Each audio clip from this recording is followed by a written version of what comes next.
Hey, we're live.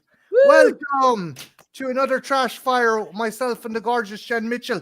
And this is an interesting one because we have two wonderful guests. We have no, that way, yeah, that way. We're joined for this Trashfire by the always awesome TrivialTheater. Triv, Howdy. pleasure. I'm ready for some monkeying around. Oh, yes, definitely. And we're joined by another great horror aficionado and a pillar of the community, the horror miser Monty G.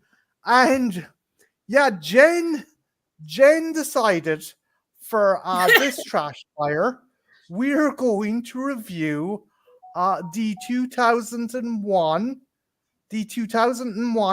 Planet of the Apes, or as I like to call it, Marky Mark and the Monkey Bunch. So, Jed, why the fuck did you pick this? Well, you know what, Marty? One, I am tired of everyone giving this movie shit. Like, I know I'm the only one on this panel that likes this movie. But I'm not even the weird thing is, I'm not even a Tim Burton fan. Oh, that was a good one, buddy. And we would like to point out that Jen is not monkeying around when it comes to this subject. Oh, no. She may be ape shit, but she's not monkeying around. Hello, LJ, in the chat. Hello, LJ. Hello. What's up, LJ? Babe, why? What? So you want to go to bat for this movie? Is that correct? I do want to go to bat because, like, and it's not just because of what Mark Wahlberg and his beautiful abs. I mean, that's part of it. But I think this movie gets a lot of hate. And I can understand with some people, like, not liking this movie. But I think there's some generally good stuff. And this movie is problematic. I'm not going to go that far. But there's some things about it that I go, why do you guys all hate this? I like the humor. I like Christopherson. I even like the weird love triangle. Although, as Triv pointed out, it's really not a triangle, but it kind of is one. And that's kind of hot. You know, it's different. And it also is making, although very clumsily, it is making some commentary like the first one did about, you know, people's inhumanity. I mean, there is some good scenes in this movie. There's problems, but I just don't think it deserves the hate. I'll give you, the dinner scene was good. The dinner scene would do in parallels about how humans treat animals and how humans view animals. One thing I found is this is a very horny movie as well. And that's another reason. It's 2001. What movie wasn't horny in 2001? Jesus Christ. I mean, if it's not fucking Mark Wahlberg trying to fuck a cave woman, he's trying to fuck a chimp. That's the thing. He never tried to fuck a cave woman. He had no literal interest in the cave woman. His eyes were only for the ape woman. Yeah. And it's kind of sweet. And I also think that's a bold choice. Like, guys, do you guys feel uncomfortable that, like, he kind of is more into the ape than into the human? It's kind of hot, right? Don't look at me judging. That was one of the interesting aspects that I thought the film tried to do, and I give it credit for trying to actually see that type of relationship between a human and an intelligent ape. And I guess that's that's what they thought it'd be interesting to see, that type of dynamic. Unfortunately, it really didn't explore it that much. Maybe they're too afraid to explore it that much. But then again, for me, it's always been the dialogue for this particular film is the only reason why I did not like it. It's just he spends so much time whining and whining and whining. You know, I gotta get back. How do these apes get smart? I'm tired of dealing with this. He spends half the film whining. He's kind of a little bitch, isn't he? I mean, you know, as far as this kind of felt like the logical step, and I know that this isn't like a sequel or like I guess it's more quote reimaging or whatever reboot, but they do kind of do some interesting stuff, like Heston and Zira. The way that they took that felt like this was kind of like, oh, what if that went further? Because there is, like, you know, there's the tender little peck at the end of 68. So, you know, I think that there's that logical step. And the only reason they got the jungle tits in there is because, you know, that was what was done in the original. Yeah, I think kind of the Nova character. like there's a scene earlier on as well when fucking when Helena Bonham Carter's character, she's taking Mark Wahlberg home and she's stroking his hair and shit, and I'm like, dude, you're being pawed by a fucking chimp. Will you do something for the love of fuck? He's kind of into it. He's like, yeah, she's there stroking his ear, and I'm like, what the? So my theory is, right, they were on a space station for a very long time, and he got shot down by a couple of women. But there was the entire animal enclosure with those chimps. Okay, so I'm saying he got a taste while he was on the station. And he's like, when in Rome. That's my fucking thoughts.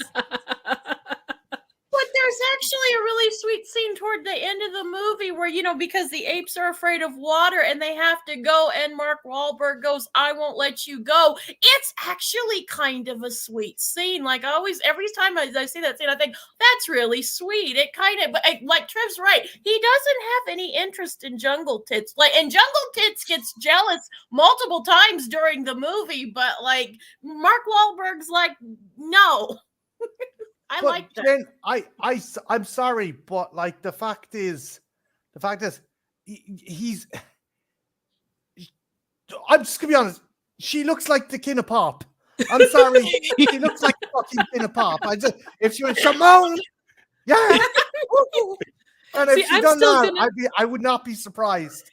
See, I would still go to bet that she looks more like Whitney Houston. At least the hair looks more like Whitney Houston than the King of Pop. I would agree with that. She does look like Whitney Houston. I remember the jokes that came out about she looked like Michael Jackson.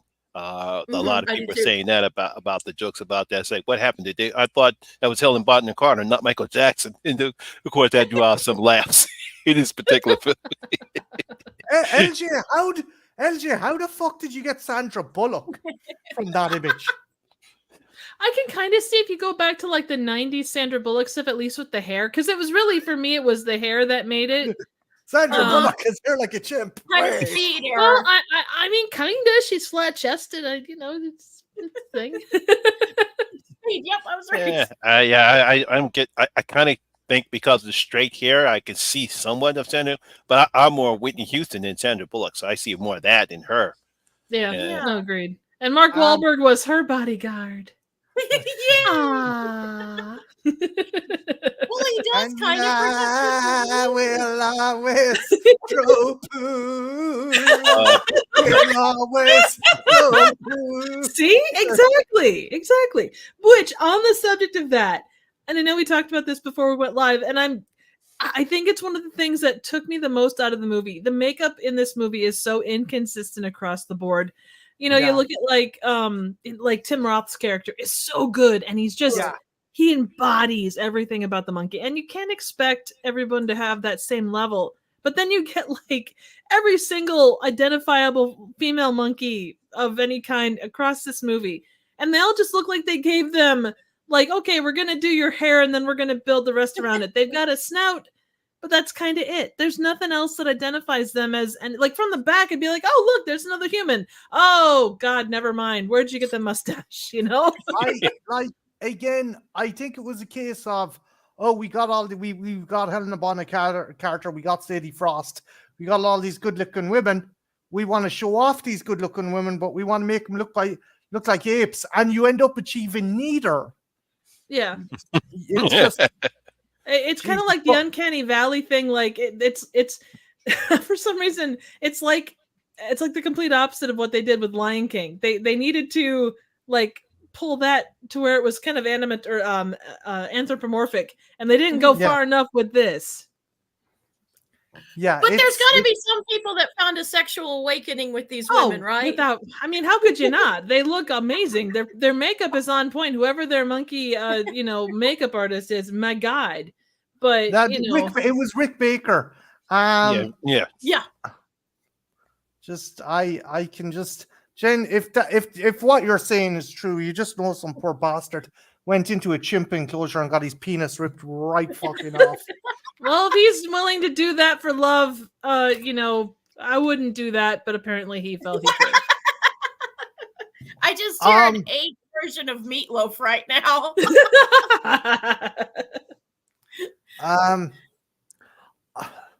Like, there's positives, but there's a lot of fucking problems, Jen. If you were going to defend this, if you were going to recommend this movie to someone, how would you brace them for the rocky road that is 2001's Planet of the Apes? What would you say? I would be honest. Smoke some dope. Just big fucking fat blunt. I would be honest, and I'd say, okay, whatever your if you've seen the original or all the movies, just take those expectations, leave them at the door. This is its own thing, and one of the things I like about it, and a lot of people have argued with me, and I sort of get their point, but I really appreciate that this one. And I'm usually not a comedy person, but I really appreciate, particularly Paul Giamatti. I like all the humor in this movie, and it's not just Paul Giamatti. There's some other characters that give some funny one-liners in this movie.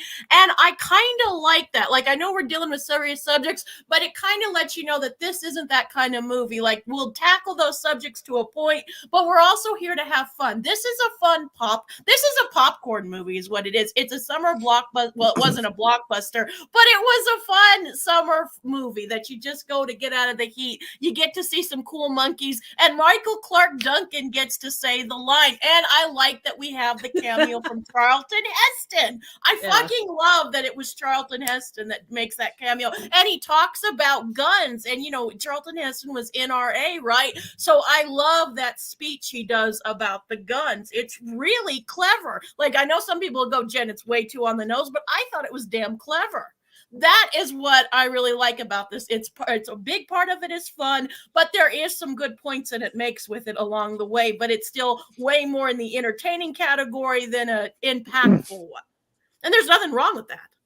Yeah, it makes me wonder if when you asked him to be in the film, I wonder, did he ask, hey, can I mention the NRA? Guns are great. The bigger question is, does he leave his guns? Cold hands.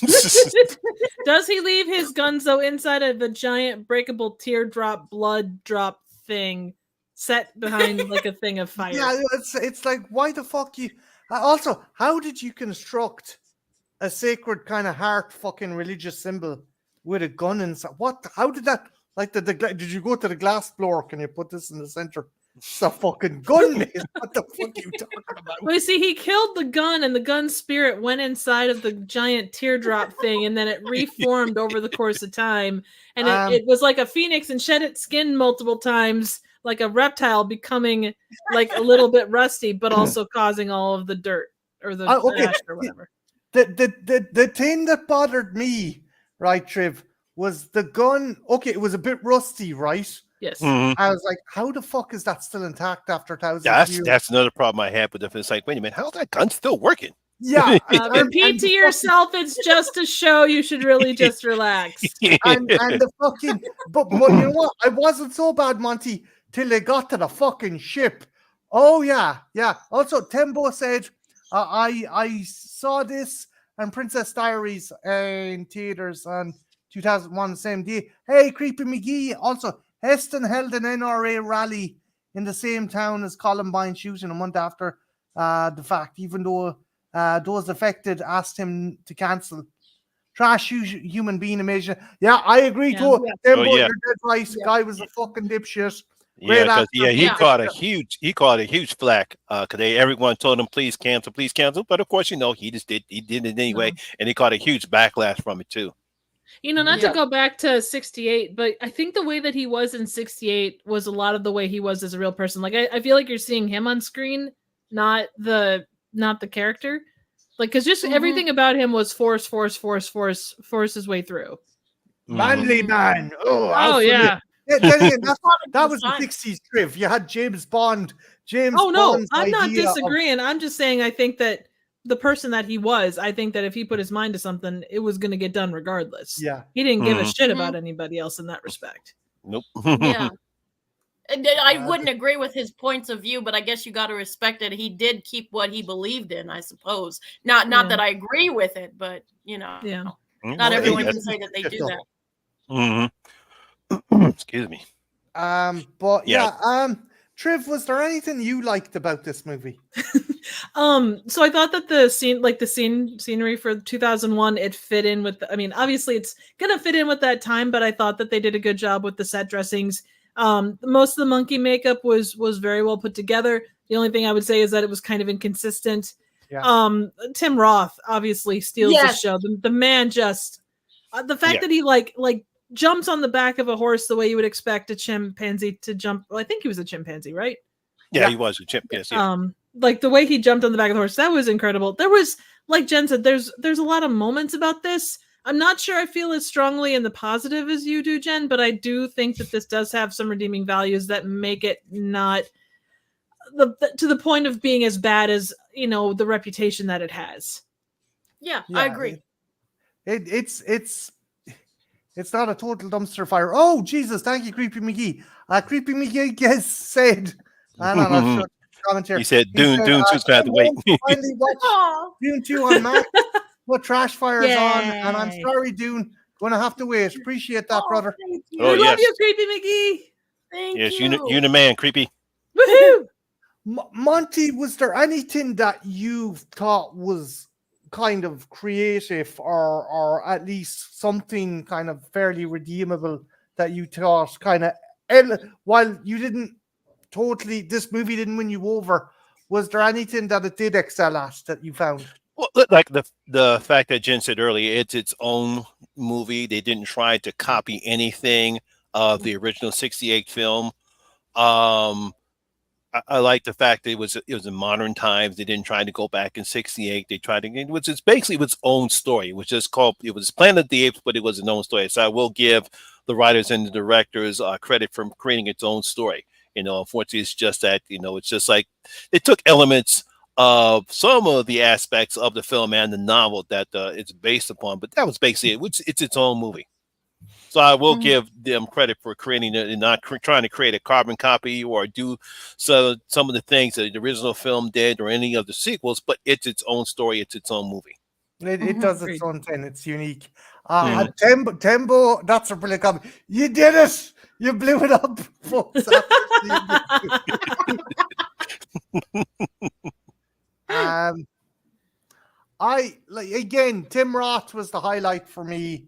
Mark Wahlberg was okay, but Monty hit the fucking nail on the head with Thor's hammer. He was so fucking whingy. I gotta get back to my ship. These monkeys are talking. I thought he had good chemistry with Helen Bonham Carter, and That's I the thought, yeah, that's the only good thing about it. They had good chemistry when they're on the scene together. I thought they did a pretty good job. It's the only good thing about him being in the film. But I know, to me, I thought he was miscast as that particular guy. If they would have got a better actor or maybe a semi better actor, I'm pretty sure the reason why they got him because they wanted to make money. That's one of the problems when you have films like this and you try to grab a star that's the it factor at the time. I guess he was it. That's why they got him. But he was totally miscast in the role. But like I said, there's some parts he did good, and I think him and Helen Bonham Carter had some good chemistry together. I do Well, too. did you And know- oh, sorry. Go ahead. No. Oh, I was just going to say that apparently Mark Wahlberg was supposed to play Linus in Ocean's 11, but then he decided to go over to this, and so Matt Damon set up to be Linus in Ocean's 11. Would that have been a better trade? Would he have been better in the role? Well, Matt Damon as Matt Leo. Damon? Yeah. Maybe. Maybe he's At got that some point in charisma. his Like history? I love Mark Wahlberg. Like the guy. I mean, you just look at him and you're like, "Hello, Mr. Wahlberg. Hi, abs of steel." Triv, if Matt Damon had started this, that would have made it a trifecta of fuck's sake, astronaut Matt Damon, stop getting trapped on fucking planets that we can't fucking rescue you from. Christ, You're not damn wrong. it, Matt Damon. Oh man, poor Matt Damon. he gets strapped. He gets strapped on Mars, and he gets strapped on this planet. Well, he gets And, trapped and in twice. fucking Interstellar as well, Monty. He Oh gets yeah, that's trapped right. Yeah, I twice forgot about on Interstellar. We'll get to that, LJ. Also, how can you not appreciate Abraham Lincoln? Dude, Oh yeah, well you we'll said talk about that RoboCop later. 3 is better than RoboCop 2, so fuck you and your fucking opinion. That is, I think, one of the main points for me, at least, was this movie. And I know that they go for time; they have to. They did then, and they do now. But it felt about half an hour too long to me. Yeah. I'm okay with the run. I'm the only one who's okay with the runtime. It felt it felt like there was. I think it's not the runtime. It's the dialogue, and then that crap that happened in the third act of the film. I think because that really kind of ruined the movie. Definitely ruined it me. To me, it's like this. I don't hate the film because everyone knows I don't hate any film at all because hate is a very strong word. But the way this film ruined to me was the third act in the film, and what happens at that particular part is like, the hell? How did this come from? Yeah, but that's the problem. Monty. And Yeah, I had the same problem with Kingdom of the Planet of the Apes. And you know what? Without giving a spoiler, what Nova or May or whatever the fuck name she was going with. It does say Nova / May. That's how I credited her in my review. I called her Nova / May or May / Nova. I called her a pain in the fucking arse. That's a long first name. I swear to God, Monty. I love Freya Allen, fantastic actress. Susan Button done an amazing job in The Witcher, but her character was so fucking unlikable. I was like, one of the gorillas just smashed in this bitch's head because she oh my God. Sorry. Marty, I think you're holding back a bit. No, you don't understand, right?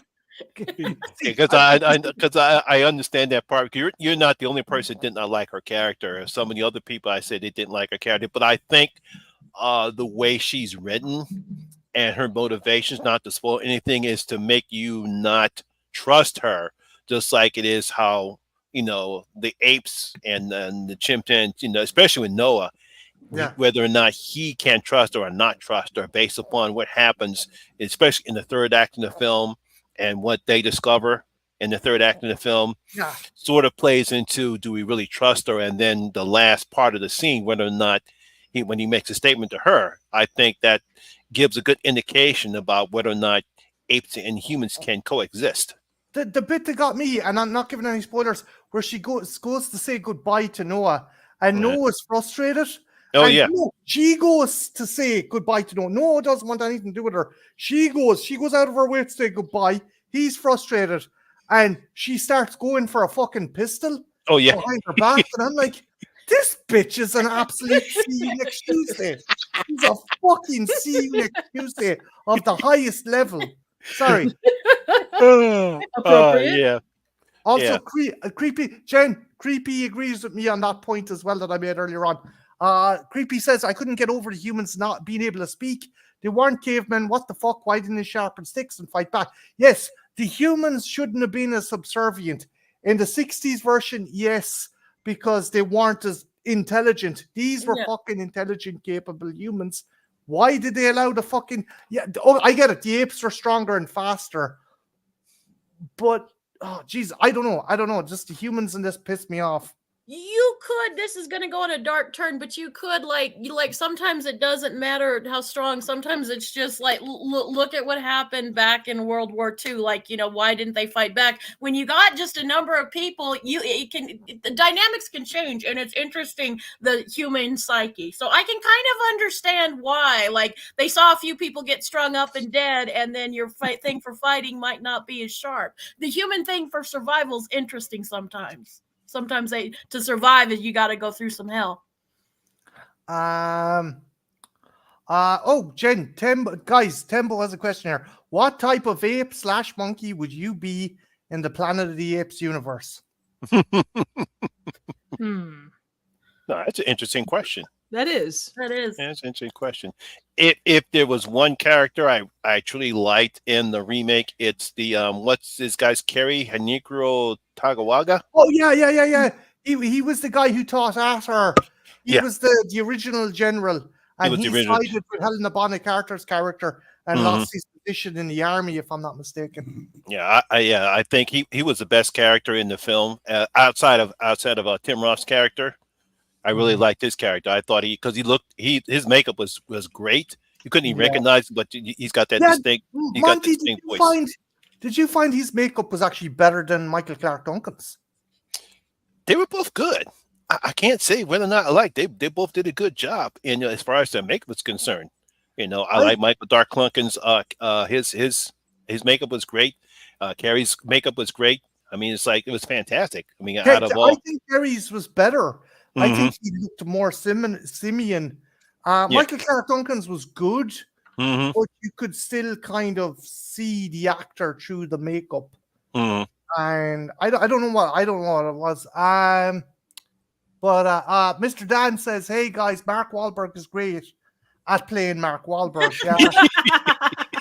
Highly true. Highly true. I got nothing against Mark Wahlberg. I mean, he's okay. He's done some nice job, but it's like, to me, he's just one of those actors that got lucky. Yeah. I think he's gotten better as his roles. There's some movies he's definitely better in than others, and this one isn't anything spectacular, but I think he's serviceable for what it is.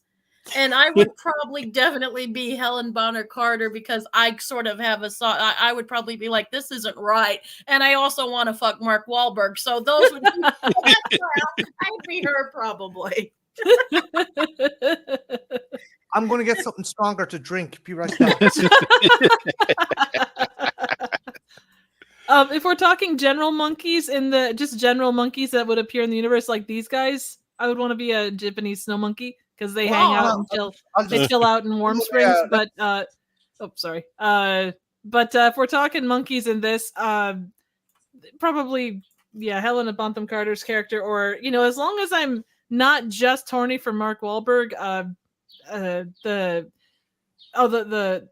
like her background assistant person. The one that was fucking Jeffrey Tambor under all that makeup. Now that was a good. That was a good. Sadie Frost. But wasn't she was with Jeffrey Tambor, right? That was who was. Yeah. Sadie Frost was the one that was with Jeffrey Tambor. There was another female chimp that was with Ari at the start, where they're looking at the fucking the humans being brought in, but it was a different character from Sadie Frost's character. She seems like she's having a lot of fun, and like she's hanging from the chandelier and stuff, and it's like, woo, woo! Yes, sex and a chandelier, yes, please. I mean, yeah, who wouldn't? It's also like ape society has obviously overcome any kind of evolutionary boundary as well. Because as well as fucking the weirdness of like a chimp wanting to fuck Mark Wahlberg, chimps are fucking orangutans, gorillas are fucking chimps. It's just, it's an orgy. Cats living together. Dog and cats living together. It actually reminds me of a quote from a video game reviewer called Poison Mushroom.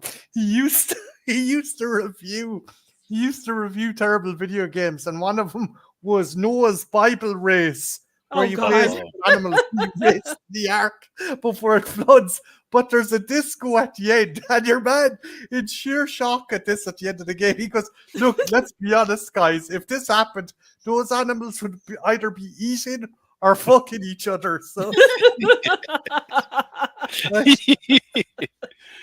Oh man, Marty, who would you be in the movie?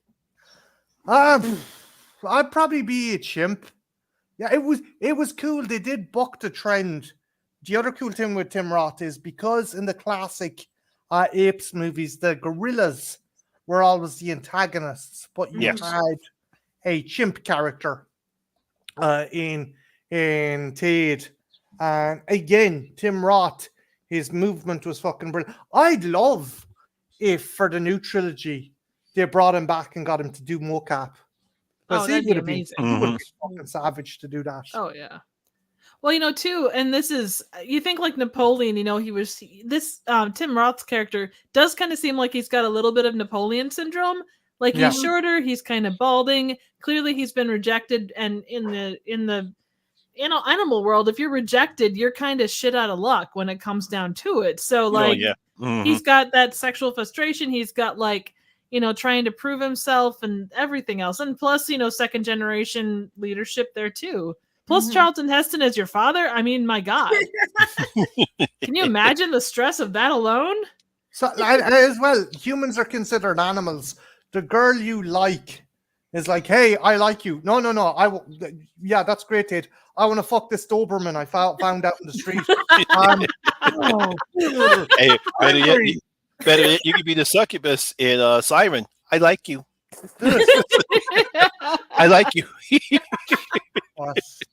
I will say too, just as far as like the not so much love thing, but like the way that they communicate the different emotions, like they kind of they're not obviously doing, fist bump or anything, but they do kind of, I'm imagining that a lot of what, like the hand movements and kind of the way that they touch each other just generally is kind of what you would find in different species of monkeys. Yeah, you're right. Like the hand gesture and stuff. I like that was carried over as well. That was something that seemed to be carried over into the newer movies, right, Monty? Yeah. Where like the sign of submission, where she goes in to Tate, that's in the newer movies. And like I see a lot of parallels between Tate and oh Christ, Monty, who was the bad chimp in the second one? Koba. Koba. Yeah. Koba. There's a lot of parallels between Koba and yes. Tate. I found them. Also, did anyone else notice the sort of homoeroticism between Michael Clark Duncan and Thade? Or was it just me? It seemed like they were a little more than just bros. Like there were some scenes, or at least Michael Clark Duncan. Sorry, Jen, that's just you. You guys could kind of see it, right? I'm going to paraphrase a quote from the new Apes movies. Apes together, Ron. Okay, apes together, Ron. Like, am I the only one that saw that? Because there was like a little bit between them two, right? Sorry, Jen. I could see like there's definitely brotherhood between them. I don't know if I would necessarily call it like a bros before hoes kind of a thing. Honestly, the look across when Mark Wahlberg and his whole crew were like across the river from the army people. The look between Michael Clark Duncan and the other his mentor, I can't think of the guy's name. Whoever played the big tall ape. Shao Kahn from Mortal Kombat. I can't. Yeah. Kerry Tanagi. Oh Christ, sorry. Monty probably can say it better. I'm butchering. Yes, Kerry. Boy, I hate these Japanese names sometimes. I just call him Kerry Tanagwa. Yeah, but him, like they share look across the water, and that looked more like a longing thing than anything else, honestly. That's another thing I couldn't understand. Why did they make the ape afraid of water? I don't get that. I just have to see Creepy. That is a very good point, Creepy. And that would have been the era of Don't Ask, Don't Tell. Yeah, that didn't make any sense to me. Why did they make the afraid of water? I don't get that. I didn't know. Are they afraid of water? And like, is there any sort of that are afraid of water? Any of the monkeys? They gotta drink water just like any other animal does. So I don't know why they made them afraid of water. The only thing I could think is, given that specific group of monkeys and primates, like were kind of raised on their own thing. Like they, there wasn't a lot of water around. If they ran into it, I'm sure it probably was something to be scared of, and then it was kind of passed down through the ages, maybe. That makes sense. Possibly. I still say, though, because Michael Clark, I'm sorry to dwell on this, guys, but Michael Clark Duncan goes, they are weak without you, sir. I got a little BDSM on this one. I mean, Michael Clark Duncan does have a very nice head. I mean, yes, exactly. Together, Ron. Where do you see it, right? Like, you see it? Okay, if I had to rationalize it, apes are very asocial creatures, and yeah, there was a lot of kind of close kind of touching and stuff. But if you watch documentaries and stuff, like a lot of kind of they communicate through kind of touching and stroking each other's arms and stuff like that. I wouldn't. It maybe it could be misconstrued as that. I can say I'm not saying that there isn't any foundation from what you're saying, because there is that kind of touchy feeliness, but I think it's done to show more of a kind of the asocial bond between troops of apes. That's especially when you have the alpha and someone else trying to dominate, coming in to dominate and take over the whatever how you call a group of apes. So you know that there are some social cues that have to go when you have a dominant ape or who's the alpha ape, and you have somebody just like how lions do it. So I'm pretty sure apes or chimpanzees or any simians in that particular species have some type of way to communicate with each other. And it's like this: no, this is my territory. This is my group. You can't fuck with any of my whatchamacallit. So. Literally. Maybe Tim Roth just really liked Michael Clark Duncan. Yeah, I mean, how could you not? He's Michael Clark Duncan, you know. I don't know. They are weak without you, sir. I don't know. I just get using this. Words. I like that. I don't know. I like to think that there's some sort of like thing between those two. In my head, kid, and there's something between those two. I don't care. Please don't write fanfics, Jen. It's a fucking nightmare. Write fanfics just using a pseudonym. I would not a pseudonym. I'd write it under my own name. I'd be like, I wrote this. It's about monkeys fucking homosexual monkeys in the military. Oh no. Yeah, there's a segment that's going on. Do you want me to do the honors, Marty? God damn it, Jed. Here we go. Yay. Yeah, there were phallic cats in there. Thank you, creepy. Creepy. No. Don't give Jen any ideas. Those hats were kind of neat. Fucking the pods look like sperm, but you didn't open your fucking mouth. But actually, don't open your mouth when I'm using the word sperm. But no, what I mean is, I said they look like sperm, and you're like, but you went an entire stream trying to convince me a needle looked like a penis. I'm disgusted. You're dating me. Okay, what is the one thing that really drives you crazy, Monty? Because I know you have a lot of problems. What's the one thing about this movie that just, God damn it? Hercules. Yes, I can understand that.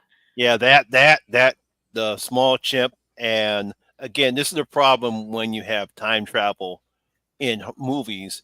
And obviously, I don't know what type of time traveling the writers were trying to come up with, but that story of him didn't make any sense to me, and it really took me out of the movie.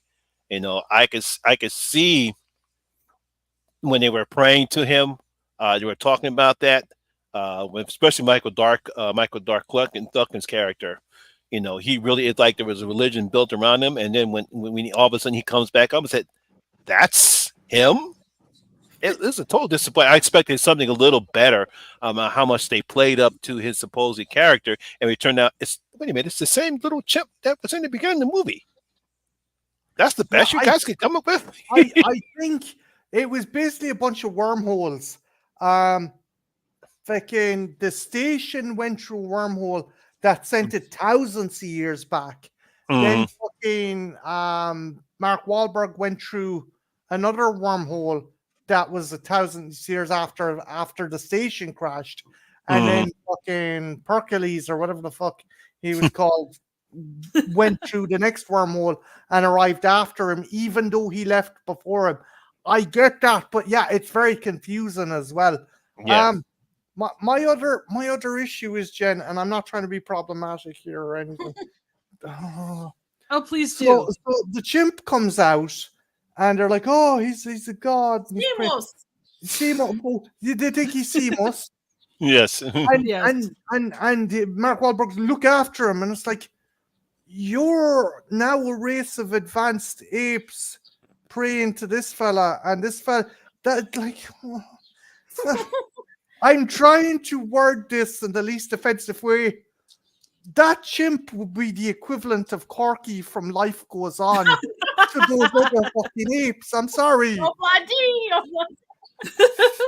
That does actually raise an interesting question. So obviously the Oberon like crashed into the earth, or and they said, "Oh, the monkeys are getting smarter." Was it because of the atmosphere that they got smarter? What? No, I mean, there was an enzyme. There was an enzyme. They were given enzymes so they could pilot. They could pilot the ships. Oh, one other issue I had. Okay, I get orangutans and I get chimps. They're dexterous. You can use them for piloting ships and stuff. And we only saw the orangutans and the chimps. Obviously, there was gorillas on board that space station. Yep. Why? I don't fucking know. Why would you putting a silverback gorilla on a space station? It's like putting a fucking white rhino in a submarine. It's a fucking recipe for fucking disaster. Actually, if you breed chimpanzees and orangutans enough times, you get a silverback gorilla. What? Fucking Darwin's spinning in his grave. Oh man. Well, he's not here to defend the thing, so I'm saying that that's what happens when you combine that like 3 generations of apes or of chimps and orangutans mating plus the enzyme gives you that. Damn it. Yeah, but that was not even the frustrated part. The end is the frustrated part, but we'll get. Oh yeah, the end. We'll talk about that. That was the really weird part for me. I the only thing I can think of, they were trying to go with a shock value, they wanted the Statue of Liberty, but they didn't want to do the Statue of Liberty, Monty. Yeah, so they want the same shock value that the original film had, because that was the whole thing. Is that at the end of the film, when Charlton Heston sees the Statue of Liberty and he realizes that, wait a minute, I'm still on Earth, and he realizes that's why he says you blew it up, and you want that same shock value, but fails, but total failure. Mm-hmm. If I was a teacher, a math teacher, reading the fucking ending for that movie, fail. Get the fuck out. Get out the fuck. What was your biggest issue with the movie? Like the one that just kind of this is bad. It didn't feel. I don't feel like the one thing you can say about 68 is that you got that in depth. Like you got to know the characters. It felt like so much set dressing with everything that was going on. That's the fact that you don't really get to know any of the characters outside of Tim Roth angry, Michael Duncan Clark, devoted, Ari, looks like Whitney Houston. That's really all you got to know with any of these characters. And I know Time and Place, that's kind of the way they did stuff, but there just wasn't any reason for motivations outside of Paul Giamatti's character. I didn't really. There was nothing to drive the characters ahead. No, yeah. You got that right. Yep. There's no real character development. You really don't know who you're pulling for. It's certainly not Mark's character. It's not his character.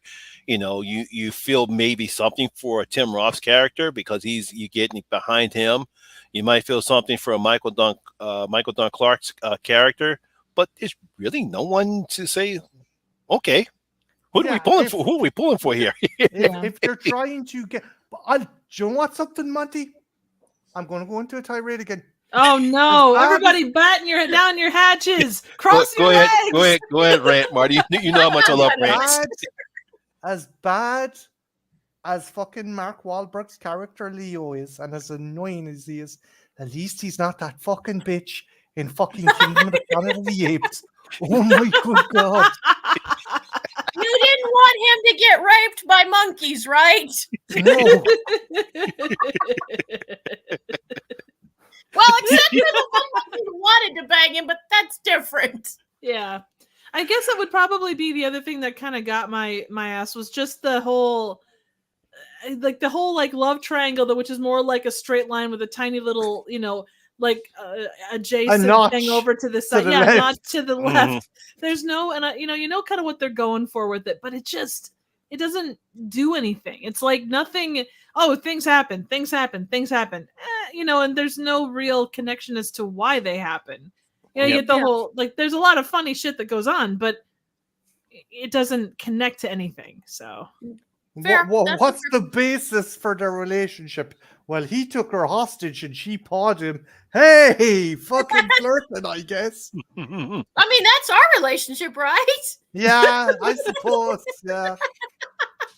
I mean, take a look at Estelle Warren, and I think the only thing I liked her in was in the Law and Order episode she was in.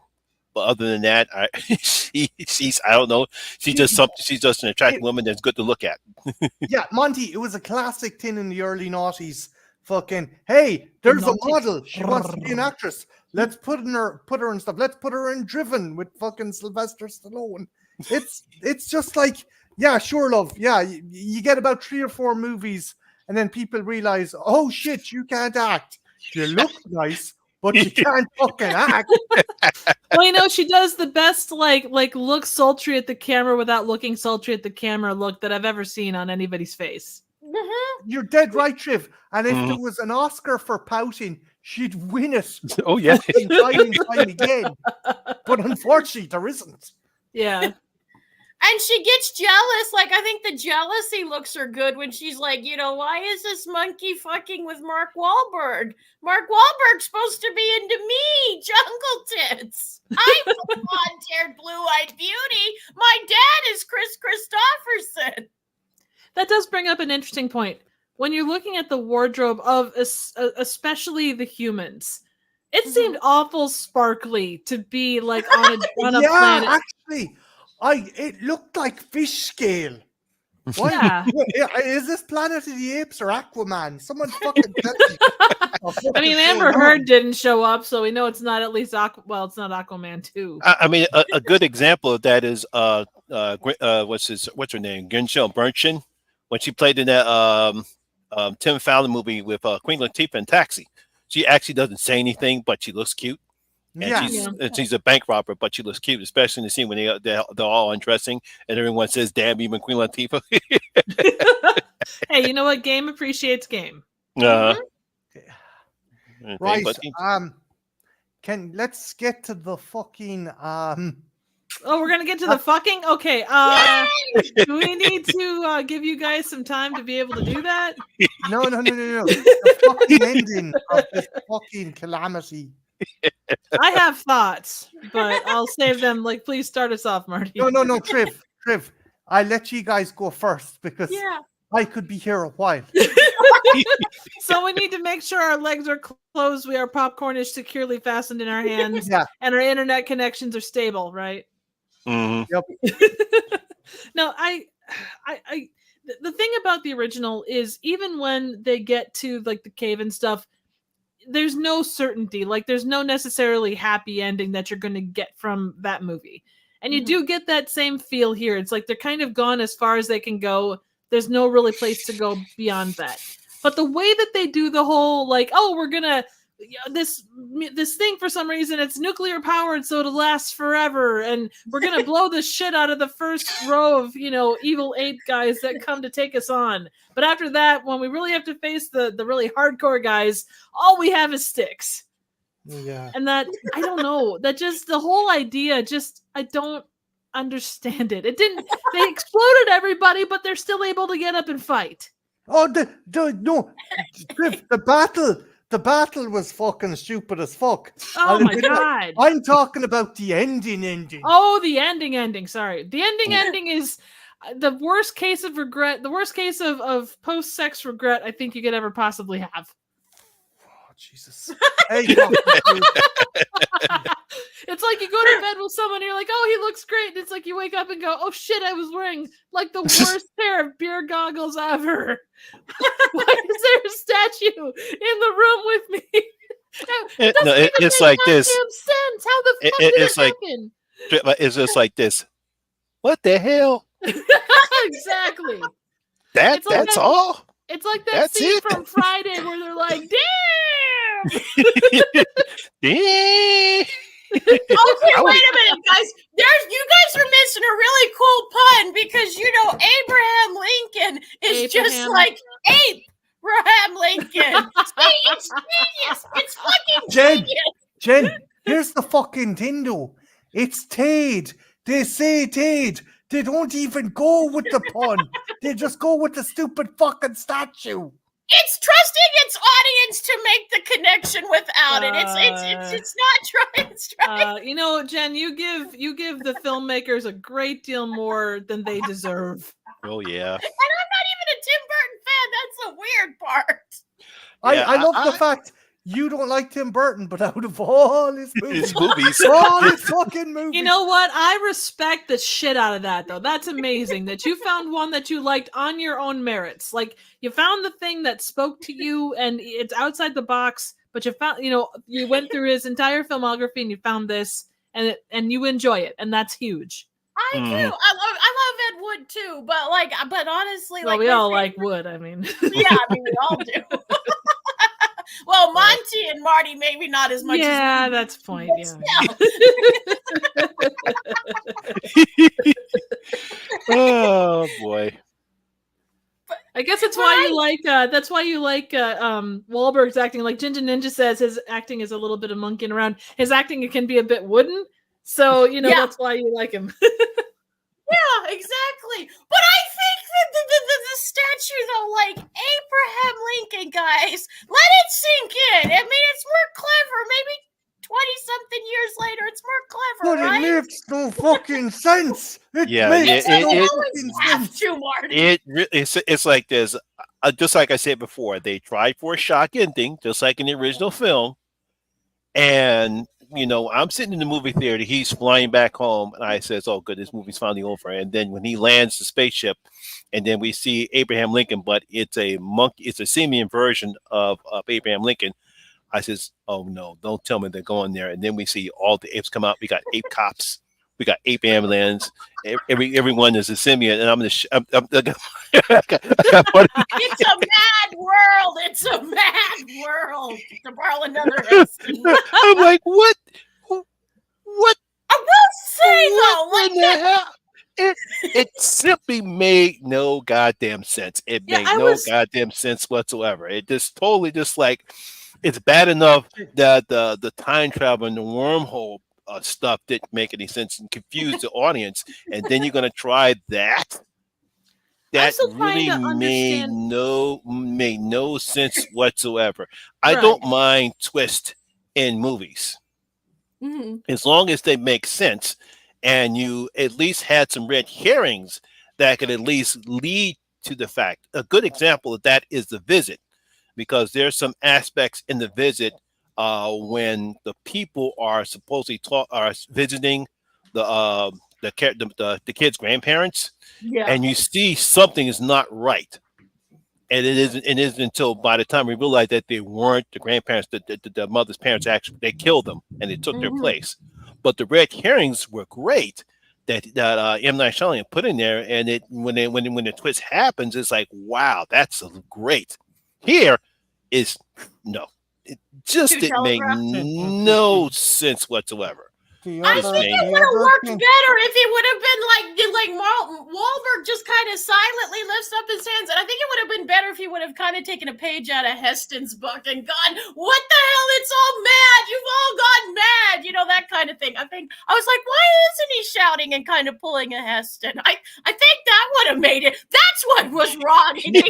He said he should have stayed back with Whitney. Okay. My problem is, Jen, the fucking when the pod crashes, right? We see the exterior of the planet. Okay? What?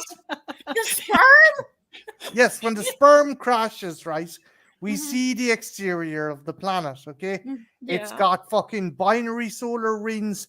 It's definitely not fucking Earth, okay? The ship gets up, it goes woo, and it goes in the opposite direction. Okay? It goes in the opposite fucking direction. And he's like, wait, wormhole, I'm going back to Earth. And it's like, wait, no, what? What did the same fucking thing? Did the fucking apes manage to travel to another planet that was Earth and fucking start a society there? Yeah. Why not? No, it doesn't make any goddamn sense. It doesn't have to. This isn't that kind of Abraham Lincoln, Marty. That should tell you that this is not a scientific movie.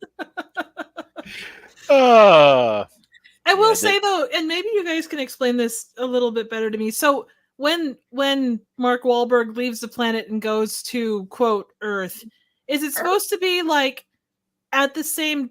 And I know that there's time travel and blah blah blah, but was he traveling into the future? Like, are they saying that? No, Is it the same planet that that he's was the seeing? thing, Triv. He was going back in time, apparently. Yeah, so how does that even like? It doesn't. There's no. Yeah, I know, like I said, it doesn't make with it that doesn't- part. It's like Back to the Future, guys. No. Oh no. When Please, Wahlberg I'm crashes, so sorry. when Wahlberg crashes on the Planet of the Apes, he's shot forward a couple of thousand years in their fucking primordial fucking society. Then he goes back through the wormhole. He goes back to his own fucking time, right? Right. But somehow they're fucking saying that the shit that happened in the future was actually the past of fucking Wahlberg's current fucking timeline. I feel like I'm on a Doctor Who episode and we're in the middle of a wibbly wobbly timey wimey. No, With me, it's like Back to the Future. Oh boy. Creepy. My head Fucking hurts. Marty only tried fucking his mother. He didn't try fucking a monkey now. So we have a Fry from Futurama situation going on. Okay, I can get behind that. Wait, are you saying the monkey was his mother, Marty? Is that what you're saying? No, I don't know. I don't think this movie even fucking knows what that ending is meant to be. It's like the writers ran out of ideas and decided to put that, which I hate. It's like, come on, guys, that's the best you can do. The only good thing about the makeup, Rick Baker's makeup, the actors' performances, in particular Tim Roth, and at least some of the human characters are likable, unlike that fucking piece of shit I went to fucking see it. Marty, you really need to stop holding back your emotions on this. I feel like we're not getting how you really feel. Okay, creepy point. Why? I mean, I know why, but but why does that? Because that didn't look like Abraham Lincoln, but he does. Why? I guess that's like Well, my thought is, and when we saw this, my thought was that because and it doesn't make any sense, but between like the Planet of the Apes that we were on and the Planet of the Apes, I guess Earth that we went to. But I would imagine that what they were trying to say was like the chimps ruled on like where Whitney Houston and Mark Wahlberg, like everywhere where all of the normal monkeys were.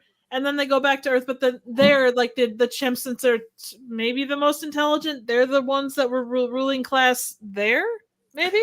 But the issue is, Triv, right? The events, the majority of the no, events, I understand that, but I'm just saying the reason that Tim Roth was the reason that Abraham Lincoln looked like Tim Roth is because I'm guessing that kind of primate was the ruling class on Earth on that timeline, however you want to state it. So was there a James Wilk Booth monkey too? He shot him with a banana. Yeah, exactly. I was waiting for that joke to come. He tried to kill him with a banana. Oh, Jesus fucking Christ. Oh man. Yeah, but yeah, I think I was going to, at the start of the stream, I was going to give this movie a chance, but now to the end, I've just torn it open. Its guts are split. I'm like, this is not natural. Yeah, you know what I'm Wilford Brimley when he's dissecting the fucking things. Like, this isn't right. This isn't right at all. Sure, it looks like a movie. It's trying to copy a movie, but none of this is a movie. None of this is natural.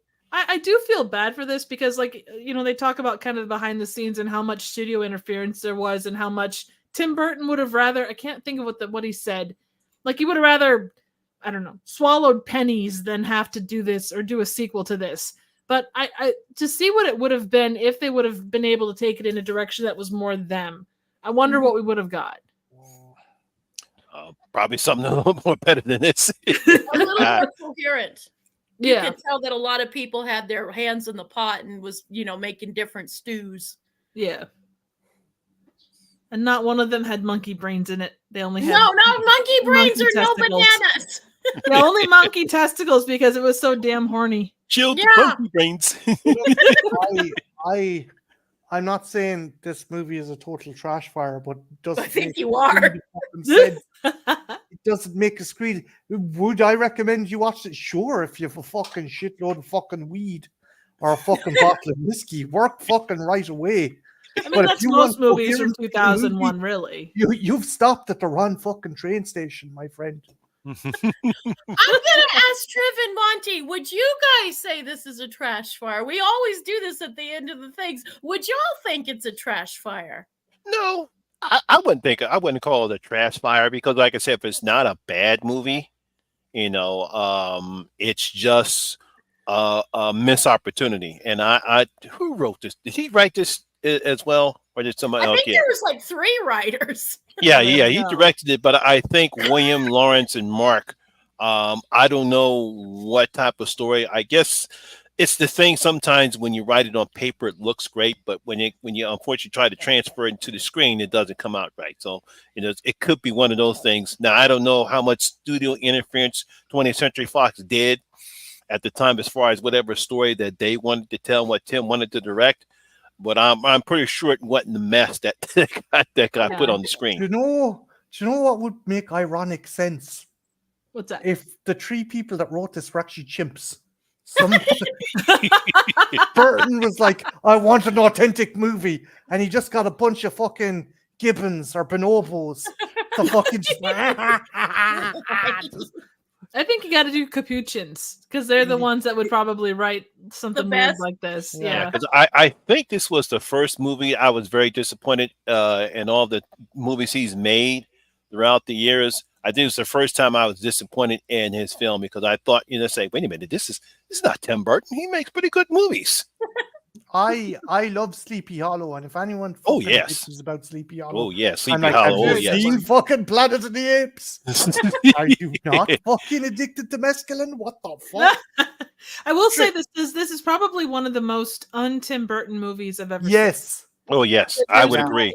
Even That's by probably more recent, and I know you try to, you know, like it's like, you know, William Castle started off trying to, or you know, was a producer on some stuff like Rosemary's Baby.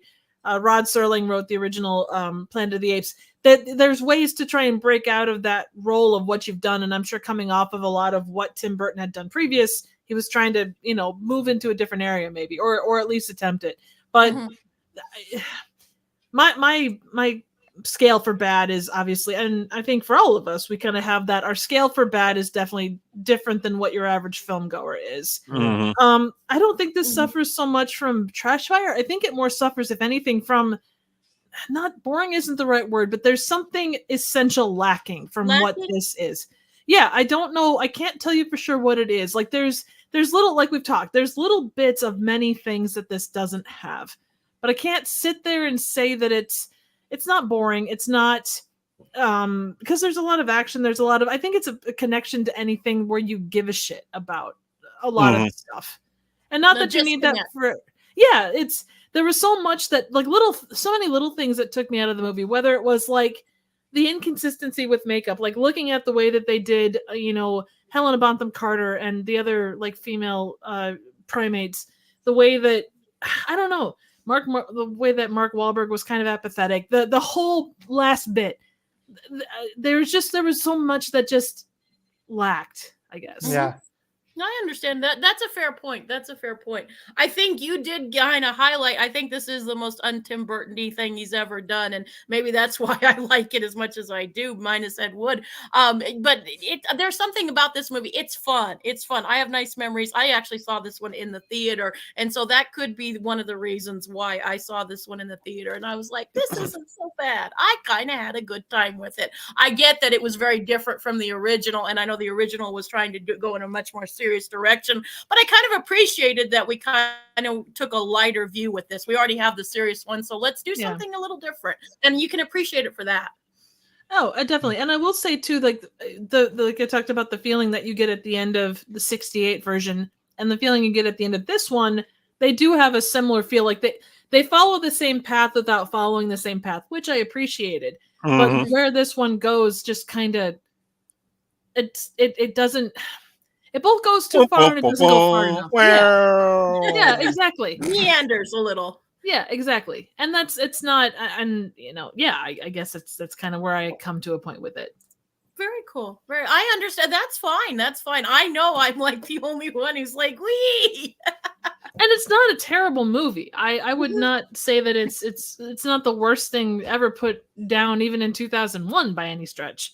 But I mean, it's a fun watch. It's on, you sit down and check it out. To 2001, you silly bastard, But, and if you're into monkeys, it's a party thing if you're into monkeys. Oh boy, I feel you, Marty. I don't know. I think this is a prime example of why schizophrenics shouldn't be allowed to write fucking movie scripts. I don't know, movies. Jesus Christ. Yeah, that's another thing. What you call Creepy says the humans being smart and speaking. Yeah, it doesn't make sense to why they're so subservient to the apes. Like, if they were more animalistic, yeah, but these people are cognitive to the point. Sure, the apes are stronger and faster, but although, as Jen pointed out as well, if a more domineering force fucking kind of puts its foot down, even the smartest and kind of well-constructed person can be brought to heel. So there's that too, and we've seen that in the newer movies as well. But yeah, I started watching this movie. And I'm like, oh, okay, it's not so bad. And then by the end, I'm like, yeah, this is why it And then I was like, okay, I'm gonna give a chance as the stream started, and then as it fucking kept on twisting, no. But I'll still give it more leeway than fucking Kingdom. Jesus Christ. Can't get past Nova/me, huh? I honest to God, that woman just fucking. Black Dad Noah saved her twice. No, 3 fucking times. Sorry. Look, I'm trying not to spoil anything. Yeah, I know what you're saying. Scream out the window if you have to scream. Or in my vagina. It would tickle.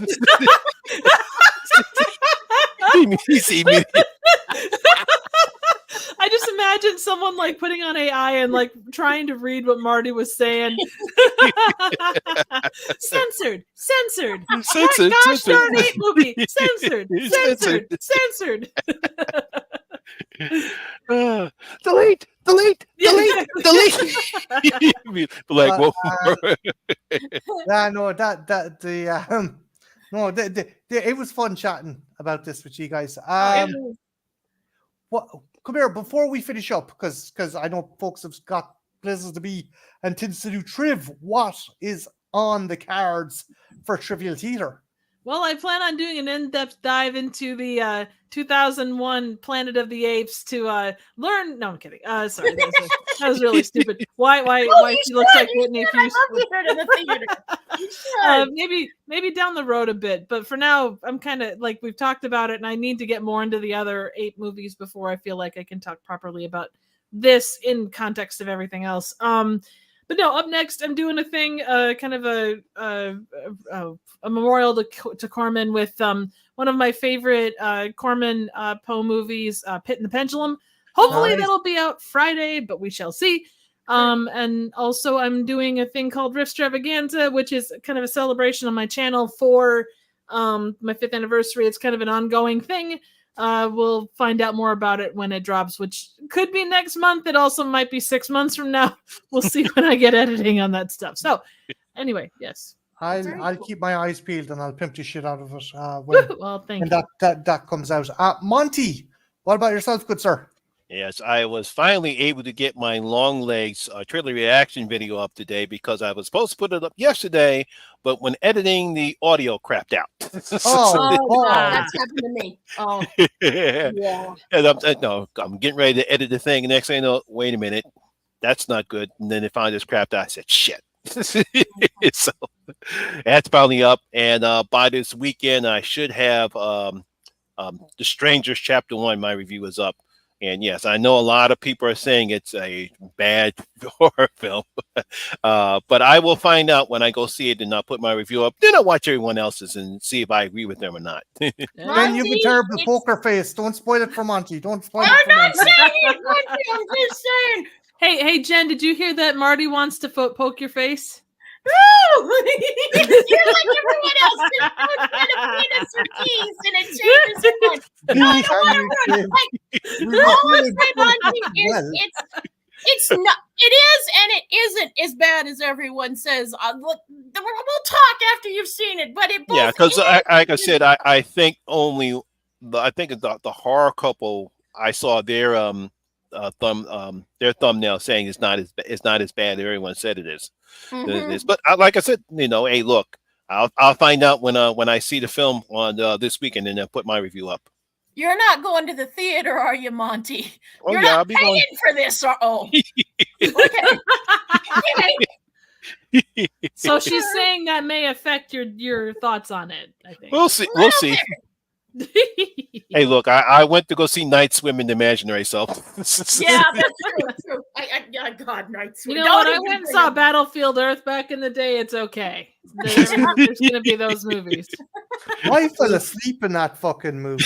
I actually fell asleep. I regretted the shit out of that, whatever it was at that point. John Yeah. As a Klingon. That's what he looked like. No. Yeah, then he was spinning onto the fucking side of the fucking toilet bowl and that fucking Jesus Christ. Oh boy. But anything else, Monty, or is that it? Just that's it for right now. I was going to try to do other things, but I'm busy this week for work, so that's not going to allow me to do a lot of stuff like I normally can do. But after this week, I'll have some more stuff up. But yeah, just yeah, I think I might do I might be doing some other trailer reaction depending upon what comes up this week. And I know that that Jennifer Lawrence film called I know that's supposed to be coming on Netflix the end of this week, if I'm not mistaken.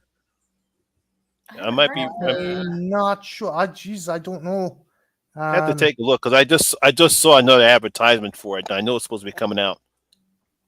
Not Jennifer Lopez. Oh, okay. Oh. Yeah, she's some kind of contract with Netflix now, where she does a bunch of straight to Netflix action movies, right? Yeah, and they're about as good as you'd expect. And wait, you're not going to do the love story one about Ben Affleck, even though they're getting a divorce? They already did, Geely. No, this is another one. The greatest love story never told. I think that's what it's called, and I hear it's bad. Well, yeah. Babe, what about yourself? What have you coming out? That's what wrong she said. choice of words. Wrong choice of words. A lot if it's you. No. We do have a Tales from the Crypt episode that'll come out sometime this week, as well as there are some movies we are a little bit behind, and we're gonna try. There's a few movies we definitely want to do a thing on low lifes, and as soon as Coffee Table drops, that is one I am super interested, because I hear it's extremely extreme and very fucked up, and those are kind of my jam. So as soon as Coffee Table drops, no, I can't find that. I can't either. I've been looking, and I cannot find that, because that's another thing I've been trying to find. Coffee Table. I've heard Stephen King was talked about how good that was. I've heard it is. I've heard it's fucked up and brilliant. So thank you, Different Creepy. feelings on this pick already. I know it's a big one. But that's essentially everything you've. We're just trying to catch up. Like I said, we're just trying to catch up, because life's been kind of life right now. But we're trying. You know. Cool. And what about you, darling? Okay, so first off, I still need to get. I'm looking forward to doing my video about how an Irish brewery hired the animators and crew behind the seminal anime Akira to do a commercial for their stout. This was in the late 90s, when Irish companies and people had more money than sense. And yes, we were like, hey, let's make Akira to sell beer. So I'm going to be doing a look into that. And Friday, everyone's like, are you looking forward to Romulus? Fuck Romulus. There's one movie I have been looking forward to all fucking year. Witness! Fucking Furiosa is out this fucking Friday. Oh, yes, I know, yeah. Fury Road, and I'm looking forward to Chris Hemsworth. Looks like he's having a fucking blast. Oh yeah, he looks like he's really enjoying himself in this film, which is good after Thor: Love and Thunder. It's cool to see him as a villain as well, because he's always playing the kind of hunky, good-looking kind of goody two shoes. So this should be cool. And Anna Taylor-Joy, one arm, two arms, fucking gorgeous looking lady, and it makes sense. I mean, she is aesthetically pleasing in a standard kind of way. You know, like Mark Wahlberg. That's different. Hey, look, if you get people saying she looks sexy as a nun, then you know something must be going on. Yeah. She can pull off that. She can pull off anything. Yeah. I'm hyped for that. As I said before, a lot of people are surprised you're more excited for this than Romulus. I know two things about Romulus, and I feel like Roy Scheidner in Jaws. Get out of the water. Get out of the water. But I hopefully it'll be good. But yeah, that's I'm giving I'm trying the best to really say, let's hope that Alien Romulus makes up for Alien Covenant. Yeah. It's just Monty, I wouldn't be too worried if it was the usual bullshit, but I have two sources that told me this might be happening. I'm like, fuck. So fingers crossed they do a proper job of it. I'm not gonna get into spoilers or anything, but yeah, guys, just want to thank Triv and Monty for joining us for this special. That's fun.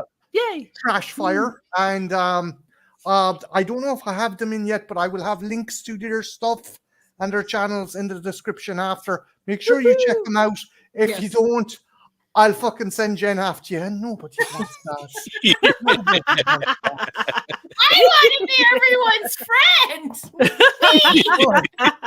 Yes, especially me. And I can't walk upright when she gets excited about that. Right, with that, I'm going to end it here. But again, for everyone who stopped in, Creepy McGee, we had Ginger Ninja, we had Coffin Crew, we Larry. had LJ, we had Horror Cat Dad. Jeez, I only saw Larry in the chat there briefly.